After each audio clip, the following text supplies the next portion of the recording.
Nikashuka na kushika njia kuelekea nyumbani. Hapakuwa mbali sana kutoka kituoni. Baada ya mwendo kidogo nikaiona nyumba, kisha Lulu ambaye alikuwa akiongea na wenzake pale nje. Mama yake naye alikuwa yuko mbali kidogo nao, ila alikuwa anaonekana akiwa yuko barabarani. Waliponiona wote walinikimbilia, isipokuwa shangazi ambaye alibaki amesimama kitabasamu tu. Walinikumbatia kwa nguvu, nusura aliangushe. Hata tulipokuwa tumemfikia shangazi, naye alinipokea kwa furaha sana. Akanieleza kuwa Ben na Lulu walikuwa wameenda hadi Ubungo kunipokea. Haya ndio matokeo ya uhaba wa mawasiliano kwa miaka ile. Labda nilikuwa nimesinzia tu. Nilikuja kushtukia nikiwa niko Magomeni Mikumi. Lakini pia sikutokea Lushoto, nimetokea Tanga. Nilikwenda kumuona baba. Hivyo nimekuja na moja kati ya mabasi ya Tanga. Ndio kuna basi imetupita pale dada. Tena inaitwa Kujuana basi. Isi eti binamu. Ya hilo lenye rangi ya blue na nyeupe, si ndio? Nikamhakikishia Beni, maana tulikutana nalo tu Mwembe Chai pale. Sawa kabisa binamu, alisema binamu kwa uhakika kabisa, akifurahia majibu yake. Huyu naye kumbe kukaa kimya muda wote ulikuwa unakalili tu majina mabasi. Lulu alimtajia Beni. Sivyo dada? Nilikuwa tu makini tu kwa sababu hatukujua kwamba angelikuja na basi gani. Hata hivyo jinsi lilivyo tu linavutia sana, hata ninatamani kabisa kujua jina lake. Maana tayari nishajua kuwa linatoka Tanga. Na sisi hatukujua kwamba binamu alikuwa anatokea huko. Alijitetea Beni, huku tukiwa tunaongozana kuingia ndani ili kumaliza likizo yangu ndani ya wiki 2 au 3 zilizokuwa zimesalia. Ajabu ni kwamba Lucas hakunitoka kabisa katika akili yangu. Nikaanza kubuni mikakati ya namna ya kuweza kukutana na Lucas kwa siri bila mjomba au yeyote yule katika familia yake kujua. Sikuwa na uongo mwingine zaidi ya kuomba kwenda maktaba kujisomea kwa misingi ya kuwa kule kukutana na wanafunzi wengine, ambapo ni rahisi kabisa kuweza kuunda vikundi vya majadiliano kwa masomo mbalimbali tukiwa tuko pamoja kutokana na juhudi zangu katika masomo. Mjomba akatokea kuniamini sana, hivyo hakuweza kabisa kuweka pingamizi lolote ile kwa jambo hili. Nilipompigia Lucas na kumwambia kwamba nilikuwa niko posta mpya kuelekea maktaba, hakuamini kabisa. Unaweza kunisubiri hapo hapo? Aliuliza kwa kiwewe sana. Hapana, utanikuta maktaba.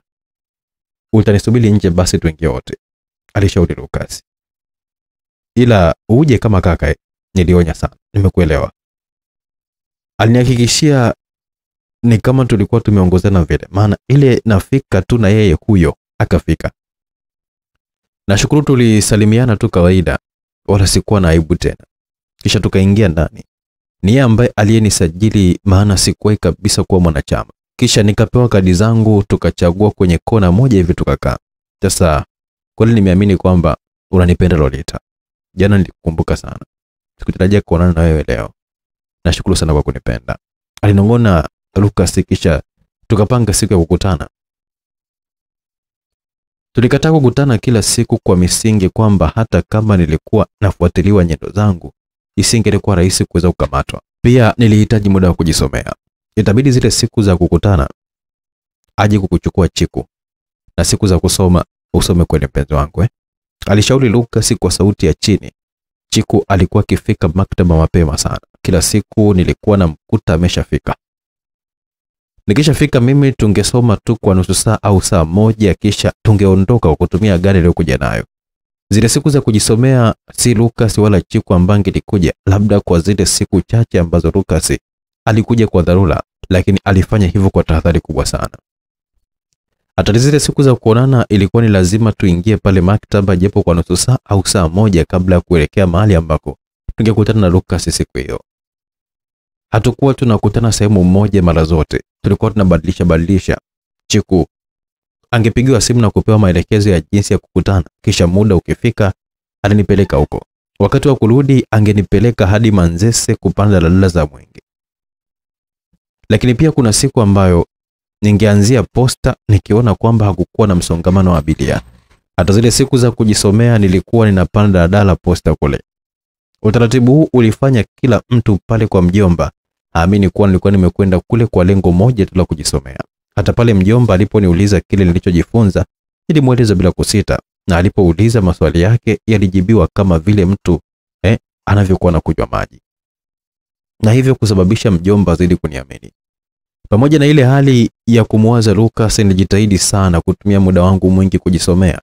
Kwani sasa nilijua nasoma kwa ajili yangu na familia yangu, lakini pia kwa ajili ya mtu muhimu sana katika maisha yangu. Siku za mwisho wa wiki tulibaki nyumbani kufanya usafi wa mazingira na mavazi yetu. Na pia tulikuwa na ratiba ya kukaa na binamu zangu tu kujisomea na kujadiliana. Lulu alipenda sana kujadili masomo yale ya kidato cha kwanza ili tu ajikumbushe. Pia na mimi kujiweka katika hali nzuri ya kubadili kidato cha pili, maana alianza kunifundisha masomo ya kidato cha pili. Tayari Lucas alikwisha panda kitu katika moyo wangu, nia ya kuishi maisha bora na sio bora maisha. Nilitaka niwe na maisha mazuri kama Lucas, nikiwa niko peke yangu na nikiwa niko na Lucas. Hilo likanifanya nione kuwa wale waliokuwa na maisha duni walijitakia wenyewe. Ni lazima mtu awe na maisha ya kumiliki rosheni kadhaa kwenda juu. Katika mawazo yangu, wakati mwingine nilijiona mimi nimo ndani ya gari yetu ya kifahari kabisa, tena dereva nikiwa ni mimi. Wakati mwingine nikajikuta nikiwa na tabasamu peke yangu. Wiki zile 3 zilipita kasi kama upepo. Ni wiki zilizopita na mengi, lakini nashukuru hakuna ambaye aligundua uhusiano wangu na Lucas katika familia ya mjomba. Moyo wangu ulijawa na furaha kila nilipokuwa nakumbuka ahadi za Lucas. Lazima tuone mara tu baada ya kumaliza kidato cha 4. Lakini sharti usome sana Lolita. Nina mpango wa kusomesha zaidi na zaidi. Lucas alikuwa akitoa ahadi nyingi kila tulipokuwa tunakutana, japo zilikuwa chache na za muda mfupi. Ndani ya hizo wiki 3 tayari Lucas alikuwa ameshakamilisha ramani za jengo kwenye kile kiwanja. Kama alivyokuwa amefanya kwake zile hati, vivyo hivyo akatoa kopi za hizo ramani akabaki nazo, na zile halisi akanipa mimi. Hakika Lucas alinipenda kwa dhati. Mapenzi aliyonipa sikujua kabisa kwamba niyalinganishe na nini, maana yeye ndiye wa kwanza kabisa kwangu na naamini kwamba atakuwa ni wa mwisho kwangu. Wazo la kwamba angeweza kunigeuka halikukubalika katika akili na moyo wangu, kwa niliamini kwamba alinipenda mimi peke yangu. Lucas niliita kwa upole sana pale ambapo ninapokuwa na dukuduku langu. Sitegemei kwamba unaweza kuja kunisaliti kwa kumchukua mwanamke mwingine. Elewa Lucas kwamba wewe ndiye ambaye uliyenipokonya ubinti wangu, tena katika hali ambayo sikutegemea kabisa. Lakini nikaamua kusamehe na kukupokea tu katika moyo wangu. Hivyo naahidi kabisa kulitunza pendo letu na kupenda Lucas. Nitaendelea kukupenda na kulienzi pendo lako tu kwa umilele wote. Ningesema na kumtazama Lucas ambaye anaendelea kunikumbatia tu kwa nguvu na furaha. Asante sana mpenzi wangu. Na mimi sina maneno ya kuongeza. Chunguza mwenendo wangu tu na angalia vitendo vyangu. Alizoea kunijibu hivyo kwa dhati kabisa. Lucas alianza kuniandalia vitu vya safari wiki moja kabla ile siku ya kuondoka ili kurudi shuleni. Alinitumia begi moja ambalo alinunulia Nairobi alipokuwa amekwenda huko kikazi kwa siku 3. Wakati ule wa wiki ya pili tulipanga kuwa Chiku ndiye ambaye angesafiri na hilo begi kama la kwake. Siku ya safari ilinikuta bandarini nilipokuwepo mimi, Lulu na shangazi. Vifurushi vyangu vilikuwa 2.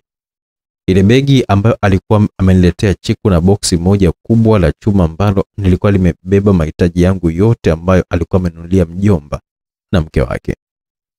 Tukiwa katika kusubiri, ilisimama gari ambayo kila aliyekuwepo pale alikodolea macho. Kila mtu alikuwa anataka kuwaona waliokuwepo ndani ya gari ile, maana ukiwa nje usingeweza kuwaona waliokuwa ndani kwa kuwa vioo vyake vilikuwa ni vyeusi navyo vilikuwa vimefungwa.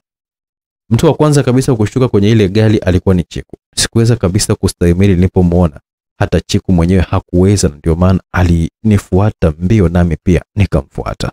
Loli, Chiku, tulijikuta tukiwa tunaitana tu majina yetu kwa furaha kana kwamba tulipotezana miaka mingi sana. Tulipokutana tukakumbatiana kwa nguvu. Nusu la Chiku anidondoshe. Sijui ndio ile nguvu ya mazoezi, lakini akawahi kunidaka. Baada ya kunikumbatia kwa sekunde kadhaa tukaachana na kutazamana tukiwa tunatabasamu. Kisha nikamshika mkono kuelekea pale nilipokuwa nimewacha shangazi na Lulu. Orana na shangazi yangu, nilimweleza Chiku nikiwa nimegeukia mlezi wangu mama Lulu. Chiku akamsalimia. Na huyo hapa ni binamu yangu. Nikaendelea na utambulisho huku nikiwa namgeukia Lulu sasa. Anaitwa Lulu. Niliongeza kusema nao wakasalimiana pia. Nafikiri tumewahi kukutana. Alisema Lulu akiwa anamkagua Chiku kutoka utosini hadi kwenye unyayo. Kweli, kumbe umenikumbuka. Aliuliza Chiku kwa kitabasamu. Yes. alijibu Lulu akimkagua tena Chiku. Sikufurahia Lulu alivyokuwa amemtazama Chiku. Hata hivyo macho yangu tayari yalikuwa yameshajiiba na kuyatupa lilikowepo gari ambalo alikuwa amekuja nayo Chiku. Abdi alikuwa akishusha mizigo ndani ya gari alipokuwepo mtu mwingine. Nilijua tu kwamba ni Lucas, japo alionekanika kama kivuli, maana usingeweza kabisa kuiona sura ya mtu ukiwa nje ya gari hilo. Haraka nilihamishia macho yangu kutoka huko nilipokuwa nimesikia swali la shangazi alilokuwa amemuuliza Chiku kuwa alikuwa kidato cha ngapi. Na kwenda kwenye kidato cha 4, alijibu Chiku. Kumbe utafanya mtihani mmoja na Lulu? Aliuliza tena shangazi. Kumbe na yeye ana kidato cha 4? Chiku naye aliuliza swali akimtupia macho Lulu badala ya kujibu. Ndiyo, alijibu Lulu. Shangazi akabaki kutabasamu. Abdi alitujia akiwa na ile mizigo iliyoshushwa ndani ya ile shangingi. Ile begi langu lilikuwa liko miongoni mwayo. Kwa pamoja kulikuwepo kuna mabegi mengine makubwa mawili na dogo moja. Abdi alishuka na lile dogo akiwa nalo mkononi.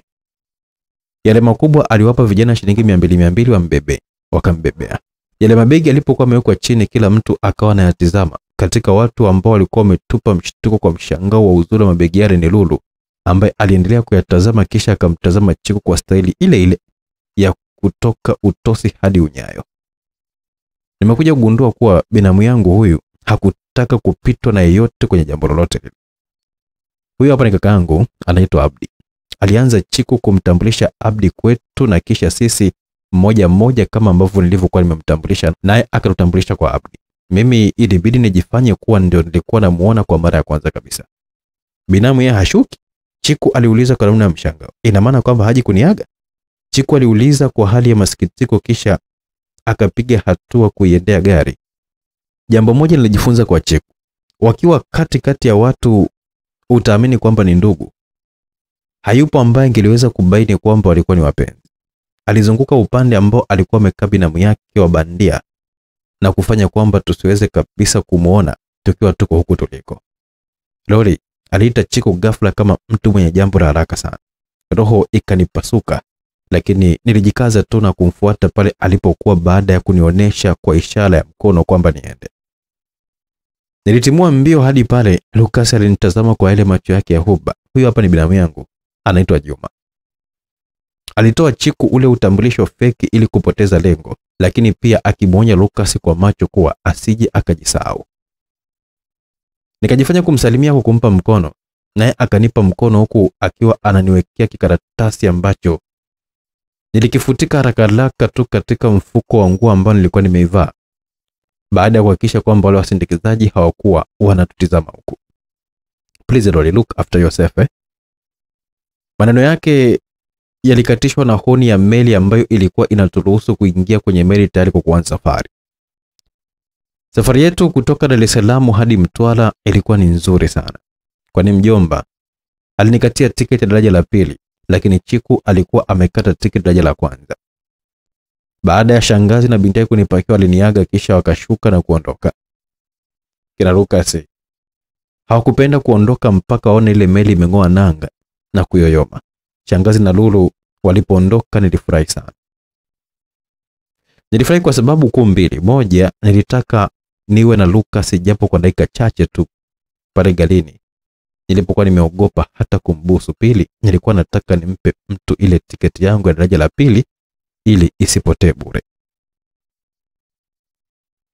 Kura yangu ilimwangukia mama mmoja hivi ambaye alikuwa na mtoto mchanga. Huyo mama alitokea Morogoro na wala hakuwa na tiketi, kwani alipata simu ya dharura kutoka kwa Ulindi kwa baba yake amefariki. Abdi alimchomoa katikati ya foleni ya kukata tiketi alipomuona akiwa anahangaika na kichanga chake. Huruma ikamwingia akamfuata. Hakuamini mama wa watu hadi alikuwa anapiga magoti ya kumshukuru. Mama, anayestahili kupiga magoti ni Mungu Baba peke yake tu. Inuka. Aliingilia kati Lucas ambaye alikuwa akimsubiri Abdi pembeni na kumuinua yule mama. Kisha akanifuata akanielekeza alikokuwa amejili. Sikuwa na pingamizi lolote lile. Wakati huo tulikuwa tupo kwenye chumba cha Chiku, hivyo nikampa ile tiketi ambayo alikuwa amenikatia mjomba. Wakati Lucas na Chiku akiwa wanampelekea yule mama tiketi, tulibaki na Abdi ambaye naye alitoka nje kufurahia yale mandhari ya nje ambayo alikuwa yanapendeza sana. Ni wakati huu nibaki pembeni nilipoamua kuona kwamba ni kitu gani Lucas alikuwa amenipa pale chini kwenye gari. Nilitoa ile bahasha ambayo ilikuwa imefungwa vizuri kabisa. Nikaifungua na kutoa ile barua ndani yake. Niliisoma kurudia. Mpenzi Lolita, naamini unaondoka kwa mbeba moyo wangu. Nami nimebaki na moyo wako.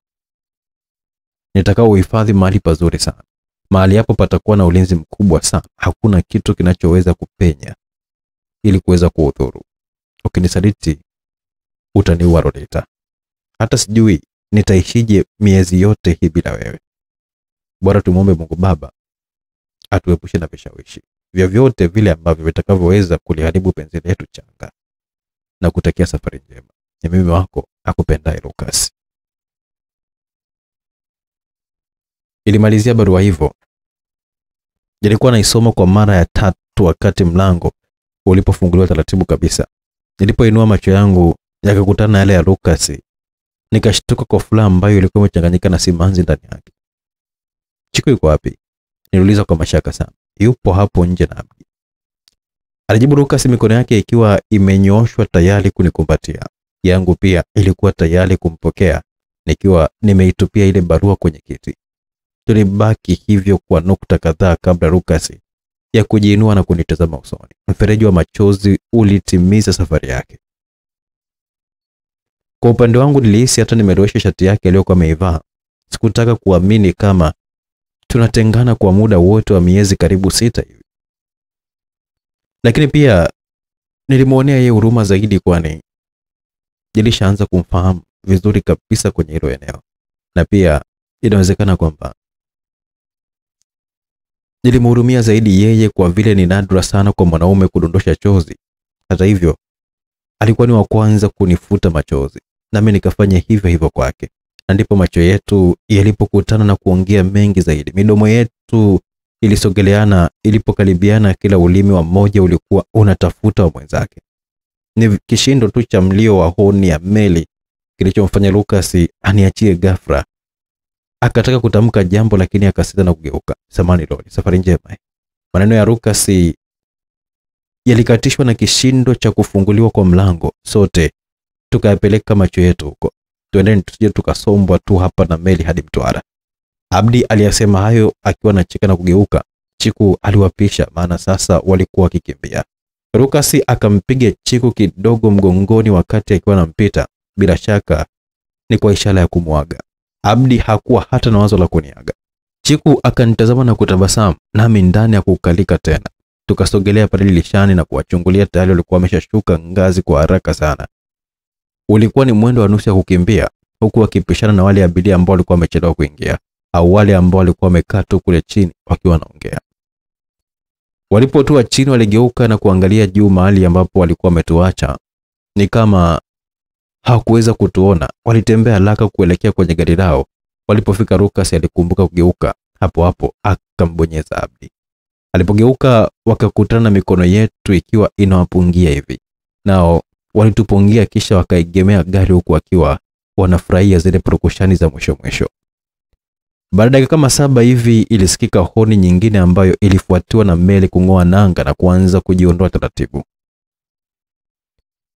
Hapo Abdi na Lucas waliinua tena macho yao na kututazama. Tulipunga mikono yetu kwa nguvu sana. Ni Abdi ambaye aliweza kutupungia. Lucas alibaki kututumbulia tu macho kama vile haamini jambo hilo lilikuwa linafanyika, na hata mimi ule mkono wangu ukawa mzito, nikabaki nikiwa nimemkazia macho tu.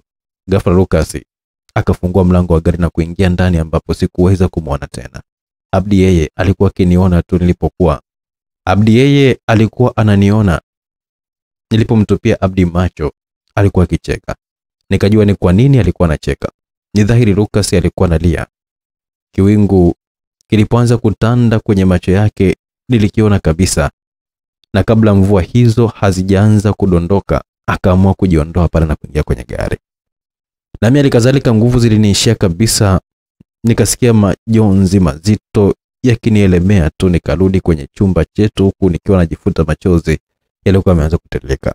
Chiku alinishtusha alipokuwa ameingia pale chumbani na kufunga mlango nyuma yake. Safari yetu ilikuwa ni nzuri na shwari, tuliongea na kupanga mengi mimi na Chiku. Unajua Lolita, Chiku alianza kuongea. Lucas anakupenda sana. Hata shemeji yako pia Abdi anajiuliza umempa nini rafiki yake tu hadi amechanganyikiwa kiasi hiki. Lucas hakuwa muongeaji na wasichana. Hata tulipokutana na Abdi na kupendana, Lucas alikuwa anachukia sana wakati Abdi anachelewa anapokuwa anakwenda sehemu kwa ajili yangu mimi. Alitokea kunichukia sana. Nikajua kwamba anaona tu kama vile nilikuwa na mpotosha tu rafiki yake. Lucas amenizoea ghafla sana hadi nashangaa.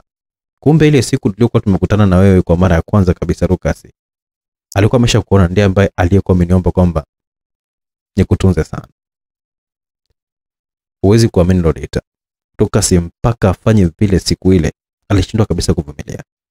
Hivi Lolita, unakumbuka kuwa wewe ni mzuri sana na sasa umekutana na handsome wa nguvu? Sipati vicha ndio utakao wazani. Acha maneno yako Chiku, na uzuri gani kama wako Chiku Nilijikuta nikiwa namuuliza tu kwa mshangao, maana kwangu Chiku alikuwa ni mzuri sana. Na kuhakikisha kabisa Lolita, wewe ni mzuri hasa. Tena ule uzuri wa asili kabisa. Hauna hata chembe ya ubatili. Mpaka Lucas anaweseka usingizini, unafikiri kwamba mchezo? Nahisi kwamba ulizaliwa kwa ajili yake. Aliendelea kunipamba Chiku akionekanika kuyaona matumaini ya maisha bora sana kwangu endapo kama ningeolewa na Lucas. Nilikuwa naamini kuwa maisha mazuri ya ndoa ni yale ambayo mtu unakutana na mtu akupendaye kwa dhati. Kama hata wanaotujua wameona mapenzi ya dhati kwetu, basi anaosema Chiku ni ya kweli tu. Maana mapenzi ya dhati hudumisha ndoa. Kwa sababu kosa kubwa kwa mwenzako utaliona kuwa ni dogo, na hivyo kudumisha na kuimarisha ule mshikamano katika ndoa. Ninapokumbuka ndoa ya baba na mama, niliona kuwa upendo ulikuwa kwa mama zaidi. Lakini baba hakuonekanika kuwa na upendo kwa mama. Inaonekana kuwa baba alimchukia mama hadi katuchukia na sisi pia. Maana angetupenda angesharudi japo hata siku moja kuja kutuona. Lakini anaishi kwa amani kabisa kama mtu ambaye hajawahi kabisa kuwa na familia. Hakujua tunaishi vipi wala hajui kama bado tunasoma au tulikwisha fukuzwa shule. Jambo hili lilinipa sana uchungu. Na hapa ndipo nilipokuwa nimeanza kuelewa kupendwa maana yake nini. Na kwa upande mwingine nilimsikitikia sana mama. Kwa kupenda sikupendwa, au tuseme baba kazidiwa kete mara. Mbona mwanzo alikuwa anaishi vizuri tu? Nilijikuta nikiwa nawaza na kuwazua, nikajiuliza maswali mengi ambayo sikuwa hata na majibu yake. Safari hii meli haikupitia Lindi, ilienda moja kwa moja hadi Mtwara na kufanya tuwasili kesho yake asubuhi. Hapo ilibidi tuwe macho tu sasa, maana ukizubaa tu unaweza kujikuta umekombwa kila kitu yani. Mabegi yetu yale ambayo yalikuwa ni makubwa na mazuri, ilikuwa ni kivutio cha kila mmoja, wakubwa kwa wadogo. Wakati mabegi ya Chiku yalikuwa ni ya rangi nyekundu na kijani, la kwangu lilikuwa ni rangi ya blue. Tulipanga kuomba msaada humo melini, hata kwa malipo, ili kwamba watusaidie kuweza kuyashusha. Lakini kabla ya kufanya chochote kile, Chiku akakumbuka yule mama ambaye tulikuwa tumempa tiketi. Mama alisema kwamba anakwenda Lindi. Lakini meli haijasimama Lindi, naye ana mtoto mchanga, sije kabisa akakwama. Alifafanua Chiku. Hongera kwa kujali, wahi basi. Nilimuhimiza naye akatoka haraka sana. Baada ya dakika chache akarudi akiwa ameongozana na vijana wawili ambao walitusaidia kubeba ile mabegi. Chiku alikuta nimeshakusanya vizuri kabisa vitu vyetu. Maana sasa tulikuwa tunashuka na vile vimfuko vidogo tunapochi vyetu tu vya mkononi. Vipi kuhusu yule mama? Nilikumbuka kumuuliza Chiku. Yule pale alisema kwa kinaonyesha mama mmoja hivi ambaye alikuwa amesimama karibu kabisa na mti akiwa na mtoto. Maana mimi sikuwahi kumuona hiyo jana. Lucas na Chiku ndio ambao walikuwa wamempelekea tiketi na kumuonesha chumba.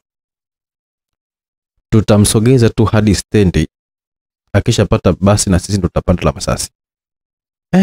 Mna nini huko? Ilikuwa ni swali la kila ambaye alikuwa anashika ile mabegi matatu. Wale vijana walibeba kichwani na ile moja akawa anapokezana mikononi. Pale chini tulichukua taksi na kutupeleka stendi tukiwa na yule mama. Wale vijana ndio ambao waliotutafutia taksi. Baada ya kumpakia yule mama kwenye basi la kwenda Lindi, na sisi tukaingia kwenye basi ambalo ilikuwa inatupeleka Masasi mjini. Kila tuliposhuka au kupanda gari, Sisi tulibeba yale mabegi madogo, yale makubwa tulikuwa tunalipa pesa ya pandishwa au kushushwa kwa jinsi yalivyokuwa mazito. Tuliingia Masasi jioni. Hapa napo tukatafuta usafiri ukatupeleka hadi nje ya geti la shule. Kule shuleni nako si wanafunzi tu ambao walikuwa wanashangaa, bali hata walimu waliokuwepo wakati tulikuwa tunaingia tayari wanafunzi wengi walikuwa wamekwisha wasili, hivyo kufanya maeneo ya shule kuchangamka kweli kweli. Nilianza kidato cha pili kwa moyo mzito mno. Kukaa japo wiki moja bila kumwona Lucas ilikuwa ni kama mwaka kwangu. Hakika nilitaabika sana. Hata Chiku alinihurumia sana. Sikiliza mdogo wangu, wewe unapata tabu hivi kwa vile hukuwahi kabisa kupenda tena. Mimi mwanzo nimepitia mengi, alisema Chiku, kama vile yale ayasema alikuwa ni ya kawaida kabisa. Abdi ana wivu, lakini hawezi kujua kwamba na wanaume wangapi zaidi yake yeye. Aliongea Chiku na kunishangaza sana. Wanaume wengine tena? Nilijikuta nikijiuliza tu mwenyewe tu kwenye moyo wangu na ubongo wangu mwenyewe.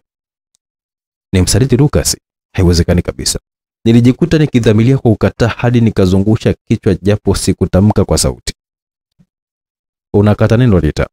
Aliuliza Chiku kwa mshangao, pengine akihisi kabisa nilikuwa naanza kuchanganyikiwa. Sidhani kama naweza kupenda tena dada Chiku. Naona Lucas ameondoka na moyo wangu. Chiku alicheka kidogo kabla ya kusema, hakika Abdi nampenda kwa ajili ya pesa zake tu, lakini hana sura wala umbo la kumfanya awe mume wa maisha yangu mimi. Lakini kwako shoga, sina wasiwasi kabisa kwa Lucas. Umempata mwanaume. Mimi Abdi alinipata baada ya kufiwa na mchumba wangu ambaye tulikutana katika mahafali yangu ya darasa la 7. Tuseme ni siku hiyo ambapo nilimjua mwanaume kimwili. Na ndiye mwanaume pekee ambaye niliyehisi kutoweza kabisa kuishi bila yeye. Lakini kizuri akidumu shoga. Rama aliuawa kikatili sana na majambazi miaka 2 iliyopita. Iko siku nitakuonyesha picha yake. Bila shaka utakubaliana na mimi kwamba kweli kabisa angekuwepo Rama, basi kupenda wangeweza kufanana na Lucas kwa mengi sana.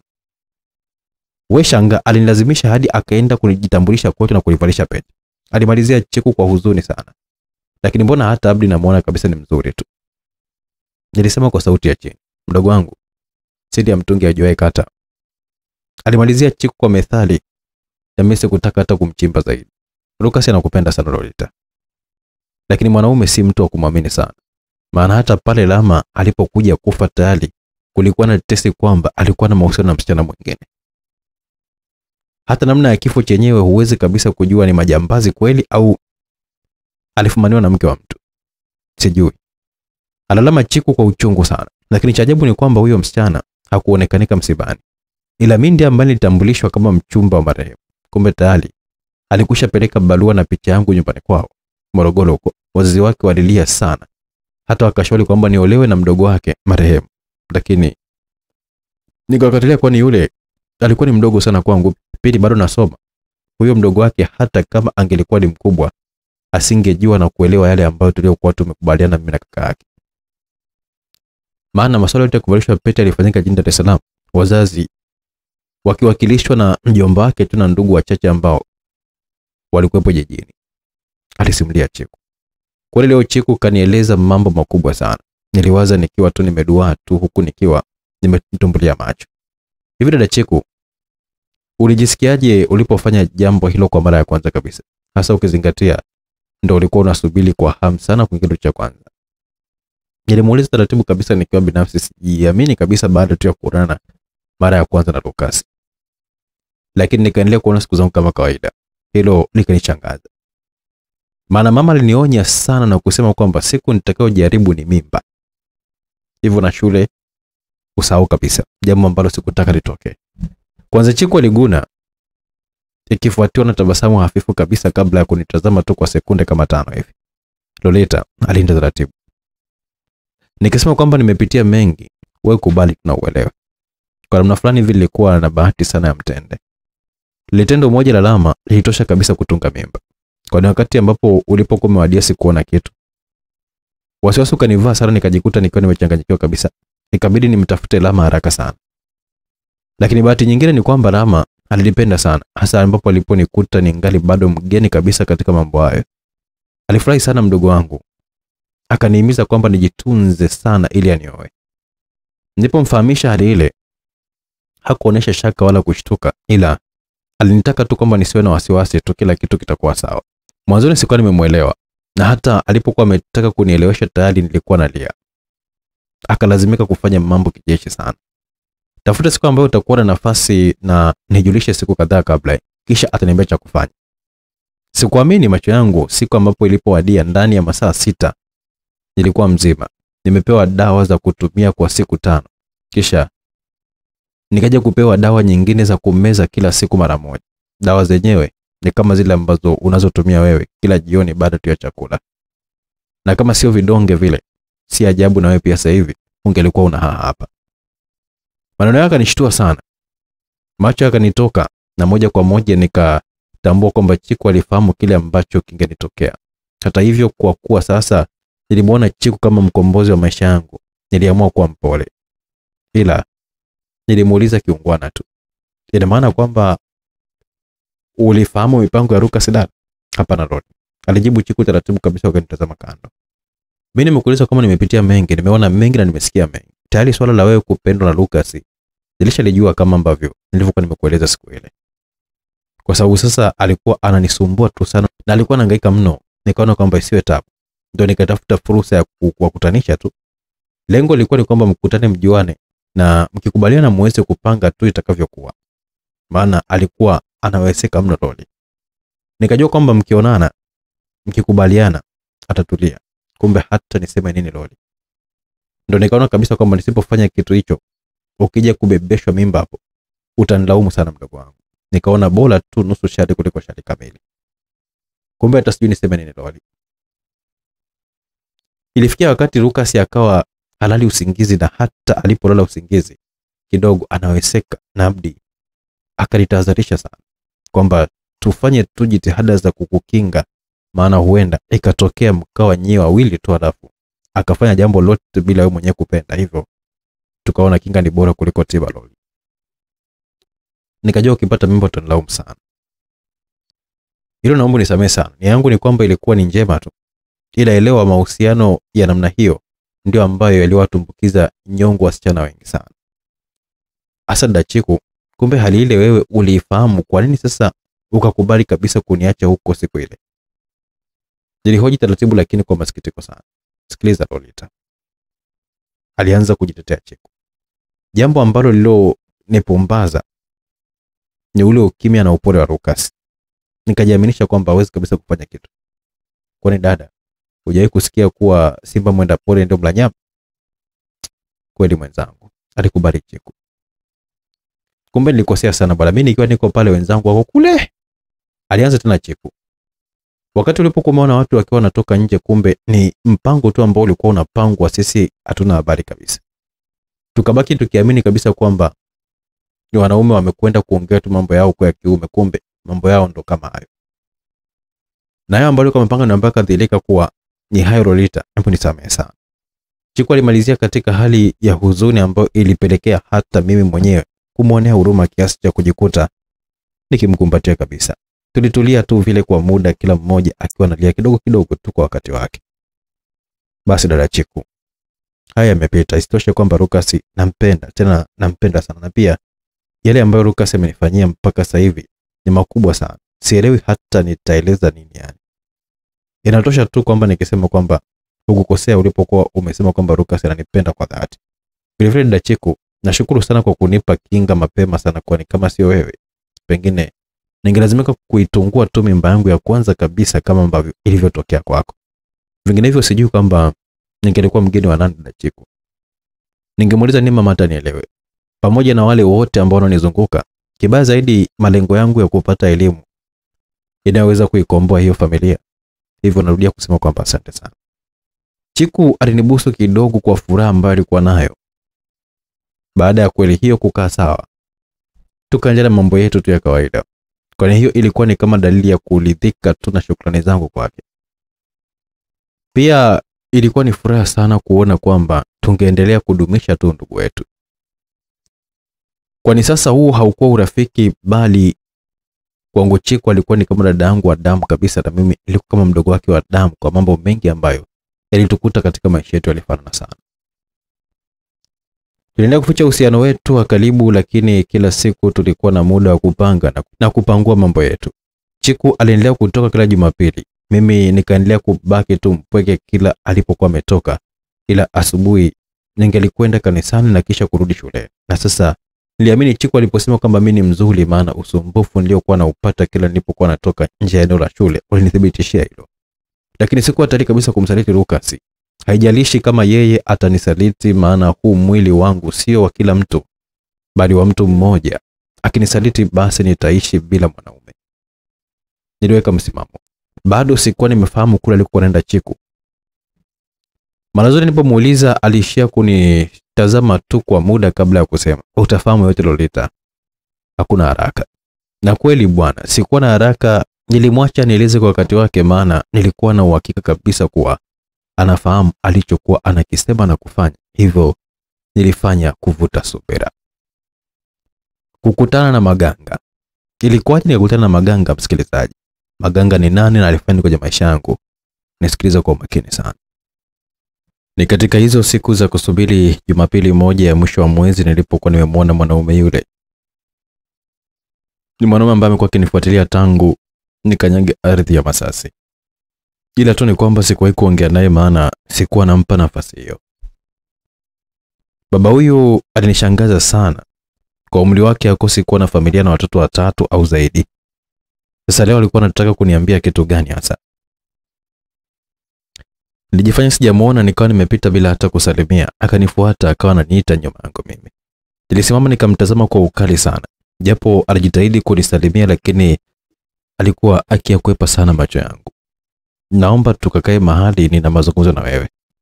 Ratiba yangu imebana sana. Sitakuwa na muda zaidi wa kuongea na wewe." Nilisema huku nikiwa na itupia macho saa yangu ya mkononi. "Naitwa Maganga. Wewe unaitwaje mwenzangu?" Maganga alilazimisha. "Siku nyingine kaka, leo nimechelewa mno." Nilimalizia nikiwa na itupia tena ile saa macho. Saa ile ilikuwa ni kati ya zawadi ambazo Lucas alikuwa amenipa kwa kumkubali. Ilikuwa ni saa nzuri sana. Na bila shaka ilikuwa ni ya bei mbaya sana. Ndio maana hata Maganga aliogopa, akawa ananiangalia kwa kuibia. "Dada, dada." Alianza kuita pale ambapo nilikuwa nimeanza kuondoka. "Hata jina tu dadangu," alilalama Maganga. "Pauline." Pauline ni jina zuri sana ise. Nilimsikia akiwa anarudia jina langu tu kwa nyuma yangu mimi. Wala hata sikugeuka. Ila jambo moja ambalo nilikuwa naweka nalo, alikuwa amesimama akilitumbulia tu macho. Sikuwa tayari kumpa Maganga jina langu halisi lisije kabisa likasambazwa vibaya mitaani. Habari zikaja kumfikia Lucas wangu bule. Nilisikia kucheka tu kwa namna ambavyo alivyomdanganya jina Maganga. Sijui ni Maganga kweli au na yeye pia kaniingiza mjini. Lakini hata kama tu amedanganya wala havinihusu kabisa. Niliwaza hayo nikawa nachapa mwendo tu kuelekea shuleni. Huku nikiwa na tabasamu tu kwa aliyokuwa ametokea. Ilikuwa ni Jumapili nyingine ambapo nilikuwa natoka kanisani, Chiku akiwa amedamka alfajiri kama kawaida yake. Nilikuwa naelekea shuleni nilipokuwa nimesikia jina la Pauline likiwa linaitwa. Nikajua kabisa huyu ni Maganga. Haya ndio mambo ambayo nilikuwa siyataki kabisa, jina langu kutajwa barabarani. Wala sikugeuka, nikazidi tu kuchapa mwendo. Mara mkono wangu ukakamatwa na mvulana mdogo tu wa kati ya miaka 7 na 9 hivi, na kunifanya nigeuke ghafla kumtazama. "Samahani dada, kuna barua yako hapa," alisema huku akiwa ananyoosha ule mkono ambao ulikuwa na barua tayari kunipa. "Imetoka wapi?" Nilimuuliza kwa ukali kidogo. "Shikamoo dada," alisalimia badala ya kujibu swali langu. "Marhaba mdogo wangu. Nani ambaye kukupa hii barua?" Nilijibu na kumuuliza kwa upole sana, huku nikitabasamu kwa jinsi ambavyo alikuwa amenipiga chenga. "Amenipa baba mmoja hivi pale kibandani, kasema kwamba nikupe," alisema mvulana huyo ambaye alionyesha mahali ambapo nilikuwa nimempita Maganga. "Mwambie asante," nilimwambia, kisha nikaanza kuondoka. Nilipofika shuleni nikapitiliza moja kwa moja hadi kilipo kitanda changu. Nilikaa nikafungua ile barua na kuanza kuisoma, nayo ilikuwa inasomeka hivi: "Mpenzi Pauline, samahani sana kama nitakuwa nimekosea. Naumia sana Pauline. Nakupenda sana. Nitashukuru kama ukinipa nafasi ya kukuonyesha penzi langu kwako. Natanguliza shukrani zangu. Anayeumia kwa ajili yako, Maganga." Nilivuta pumzi na kuzishusha, maana na hata ilinikumbusha ahadi yangu kwa Lucas. Baba kama hawa ni waharibifu tu wa mabinti wa wenzao, lakini wako kuwazaa hawataki kabisa waguswe. Nilinong'ona kwa hasira sana. Kwa kiasi fulani barua hii ilinivurugia ratiba yangu, maana nilikuwa na ratiba ya kujisomea kila nilipokuwa natoka kanisani, maana nilithamini sana ule msisitizo wa Lucas. Nataka usome sana mpenzi, hata kama ikinilazimu kukupeleka nje ya nchi, alisema Lucas kwa dhati kabisa. Mawazo ya Lucas hayakunitoka tena, nikaamua kupumzika kidogo, kumbe usingizi ukanichukua tu moja kwa moja. Nikazinduka baada ya masaa mawili baadaye.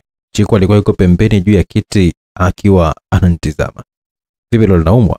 aliniuliza Chiku huko akiwa ananikazia macho. Bila shaka akishangaa, maana haikuwa kawaida yangu. Mara zote aliporudi safari zake alinikuta nikiwa nabukua tu.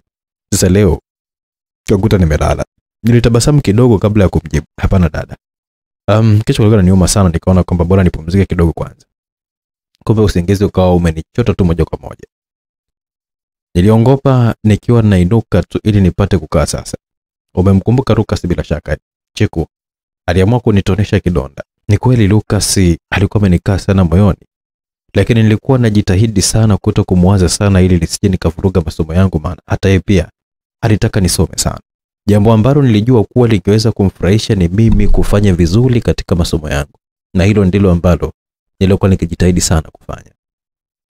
Wiki ilikatika kama mchezo, tayari nikawa nimeanza kusahau habari za Maganga na barua yake. Nilienda kanisani Jumapili hii kama kawaida yangu. Njia yangu ilikuwa ni ile ile. Maganga alikuwa pale pale kama kawaida yake.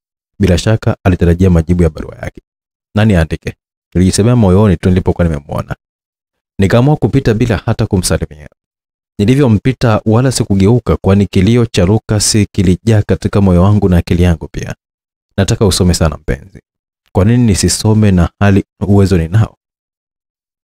Watu kama kina Maganga ni wale ambao ni waharibifu tu. Hawanaga zaidi ya kutufanya tu kama zana zao za kuchezea. "Pauline," aliita baada ya kumpita. Nilisimama bila hata kugeuza, uso wangu ukiwa umevimba kwa hasira. Nikasikia akiwa ananisogelea. "Samahani kwa kuchelewesha. Naomba ukirudi upitie pale dukani, sawa? Nitakuwepo kukusubiria." Nilitikisa kichwa kumkubalia, lakini bila kutamka chochote kile na kuendelea na safari yangu. Lakini nilikusudia kabisa kukomesha upuuzi huu hapa. Jumapili sikufuatilia kabisa somo au mafundisho ya siku hiyo. Tayari akili ilikuwa kwa Maganga. Nikapanga na kupangua jinsi ya kuweza kumkomesha. Ibada ilipokwisha nikawa nimeenda moja kwa moja pale dukani. Mwenye duka alinipokea kwa tabasamu pana sana. Akaangaza huku na huko kabla ya kusema, "Karibu, pita moja kwa moja ndani." Alisema akiwa ananionyesha mlango ambao ulikuwa kushoto kwake. Nilimtazama kisha nikautazama ule mlango. Niliporudisha macho kwake alikuwa na tabasamu akiwa bado ananitazama. Macho yake yalikuwa yanaongea zaidi. Nikauendea ule mlango na kugonga, kisha nikanyonga kitasa na kuufungua. Nikachungulia ndani, hakukuwa na mtu. Kulikuwa na chumba cha wastani tu kikiwa na kitanda, masofa mawili, moja kubwa na moja dogo, na meza moja hivi ndogo. Wakati bado nashangaa tu, mwenye duka akawa amekuja akiwa na soda mbili. "Karibu ukae tu dada tafadhali, mwenyewe anakuja hapa sasa hivi." Alinisihi sana yule mwenye duka. "Asante," nilijibu huku nikiwa naliendea ile sofa dogo na kukaa huku nikiwa na tafakari sababu ya kuletwa chumbani moja kwa moja. Mwenye duka aliziweka zile soda mezani kisha akataka kufungua moja. "Mimi soda hapana," nikasema bila hata kumtazama. "Kwa nini dada?" aliuliza mwenye duka kwa mshangao sana. Nikazungusha tu kichwa kumwambia hapana kwa herufi kubwa, tena bila hata kumtazama. Alidua kwa kitambo bila hata shaka, akakosa neno la kusema.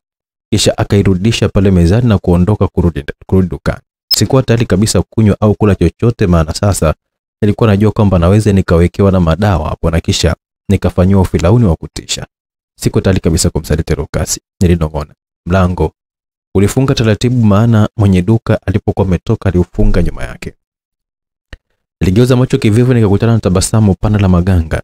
Mkononi alikuwa amebeba mfuko. Ile harufu tu nilitambua kwamba kilichokuwa kipo kwenye ule mfuko. "Pauline huyo," alisema kwa uchangamfu akiwa na ufunga ule mlango nyuma yake. Sikusema kitu. Nilimtazama tu alivyokuwa anajishaua. "Ha? Huyu haja kufungulia hiyo soda kwa nini?" aliuliza akiweka kile kifurushi pale mezani, kisha akainuka haraka na kuendea mlango. Baada ya kufungua akaanza kuita, "Majembe, usimsimbe huyo mkaka, mimi sinyi chochote kile." Niliweka msisitizo, jambo ambalo lililomfanya anigeukie kwa mshangao sana. "Usifanye hivyo Poli." Nusura nicheke alivyokuwa ametaja hilo jina. Tunazungumzaje kavukavu tu mpenzi wangu eh?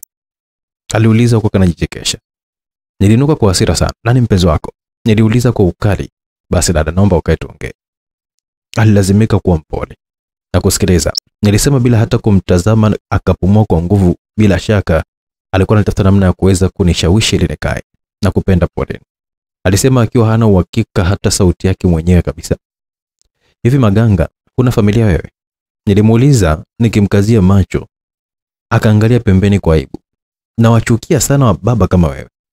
Na kwa bahati mbaya wapo wengi sana. Nilitulia kidogo nikiwa natazama zile soda na kile kifurushi cha chipsi kuku pale mezani. Bila shaka kukiwa na chupa kadhaa hivi za bia. Si ajabu huko nyumbani kwako hujawanunulia chakula leo, lakini pesa za kuhonga unazo. Naomba hivi vitu vichukue uende navyo nyumbani kwako. Kale na familia yako. Na kama kuna tofauti zozote, ongea na mke wako kwa upendo ili kuzimaliza. Ukifanikiwa hilo, utafurahia sana ndoa yako. Nilimaliza na kutoka mle ndani. Maganga alikuwa ni kama aliyepigwa na ganzi. Ni wazi kwamba hakuwahi kabisa kukutana wala kutarajia jambo kama hili. Alikuwa amepigwa na butwaa, asijue kwamba aseme nini. Nilipokatisha pale dukani Majembe naye alikuwa na mshanga wake. Dada, mbona mapema? Alijitumua kuuliza swali. Kwani kulikuwa na ratiba ya saa ngapi? Na mimi nikarudisha swali ambalo halikupata jibu kama ambavyo nilikuwa nimetarajia. Sikugeuka, bali nikanyosha tu njia moja kwa moja. Hatua kama 40 hivi nikashawishika kugeuka. Nusura nicheke. Maganga na Majembe walisimama katika kile kibalaza cha duka, mikono yao ikiwa kiunoni, huku wakiwa wananitazama kwa mshangao.